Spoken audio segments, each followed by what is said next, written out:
থাক থাক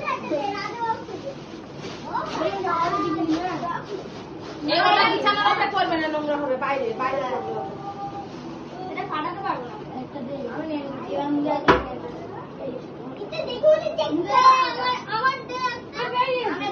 ওটা এখন না পরে বাইরে হবে রাজা ও খুশি হয়েছে মানা? হ্যাঁ হ্যাঁ সব আছে খুশি তো জিজ্ঞাসা করে নিচ্ছে ব্যাটারি খুশি হয়েছে মানা? কতটা খুশি? অনেকটা। ঠিক আছে পরের গিফটটা খোলো পরের গিফট ওটা সাইডে রেখে দাও হ্যাঁ হ্যাঁ ওইটা ওখানে না পেছনে না সামনে দাও উসাইড সামনে দাও গাড়িটা সামনে রাখো এইটা ওর মধ্যে রেখে দাও গাড়িটা সামনে রাখো বলো ওতে কি আছে গেস করো দেখি ওতে কি আছে বলো রাজা বাবু রাজা বাবু এতে কি আছে বলো তো এদিকে তাকাও কি আছে এতে এটা ধরো তুমি ধরো এটা করো